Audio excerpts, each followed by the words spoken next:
American president Donald ട്രംപിന് വൻ തിരിച്ചടിയായി വീണ്ടും ഇറാന്റെ ആക്രമണം. ഹോർമുസ് കടലിടുക്കിൽ ഒമാന്റെ മേഖലയോട് ചേർന്ന് സഞ്ചരിച്ച ഖത്തറിന്റെ ഒരു ഓയിൽ ടാങ്കിന് നേരെയാണ് ഇറാന്റെ IRGC ആക്രമണം നടത്തിയിരിക്കുന്നത്. നിലവിലെ സാഹചര്യത്തിൽ അമേരിക്ക അവരുടെ വിമാനവാഹിനി കപ്പൽ യമനുമായി ബന്ധപ്പെട്ട മേഖലയുടെ അടുത്തു കൊണ്ടുവരികയും കപ്പലുകൾക്ക് യമനോട് ചേർന്ന ഭാഗത്തുകൂടെ സഞ്ചരിക്കാനുള്ള പ്രൊട്ടക്ഷൻ നൽകുകയും ചെയ്തിരുന്നു. എന്നാൽ അത്തരത്തിലുള്ള ഒരു സാഹചര്യത്തിലാണ് ഇറാന്റെ ഈ ആക്രമണം ഉണ്ടായിരിക്കുന്നത്.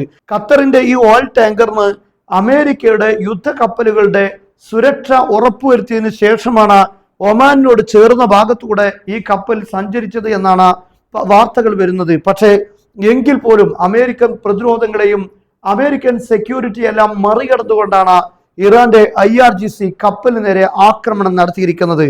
എന്നാൽ ഈ ആക്രമണം ഒരിക്കലും ധാരണാപത്രത്തിൽ ഒപ്പുവെച്ചതുമായി ബന്ധമില്ലെന്നാണ് ഇറാന്റെ പക്ഷം. കാരണം ഇറാൻ പറയുന്നത് ഹോർമുസ് കടലിടുക്കിലൂടെ ഫീസില്ലാതെ കപ്പലുകൾക്ക് നീക്കം നടത്താം, പക്ഷെ അത് ഇറാൻ നിശ്ചയിച്ച ഒരു പ്രത്യേകമായ റൂട്ടിലൂടെ ആയിരിക്കണം, ഏരിയയിലൂടെ ആയിരിക്കണം എന്ന ഉപാധിയുണ്ട്. ആ ഉപാധി ലംഘിച്ചു കഴിഞ്ഞാൽ ആക്രമിക്കും. അത് ധാരണാപത്രത്തിന് വിരുദ്ധമല്ല എന്നാണ് ഇറാൻ അവകാശപ്പെടുന്നത്.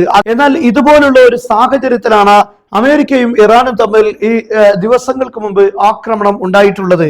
കാരണം ഒമാനോട് ചേർന്ന ഭാഗത്തിലൂടെ സഞ്ചരിച്ച കപ്പലിന് നേരെ ഇറാൻ ആക്രമണം നടത്തിയതിന് തിരിച്ചടിയായി അമേരിക്ക ഇറാന്റെ ബന്ദർ അബ്ബാസും അതുപോലെ തന്നെ തീരപ്രദേശങ്ങളുടെ പരിസരത്തുള്ള കമ്മ്യൂണിക്കേഷൻ സെന്റർ അതുപോലെ തന്നെ ഡ്രോൺ ഫെസിലിറ്റികൾ ഇതിനു നേരെ ആക്രമണം നടത്തിയിരുന്നു. അതിന് തിരിച്ചടിയായി ബഹ്റൈൻ, കുവൈത്ത് തുടങ്ങിയ അമേരിക്കയുടെ സൈനിക ആസ്ഥാനങ്ങൾക്ക് നേരെ ഇറാനും ആക്രമണം നടത്തിയിട്ടുണ്ട്.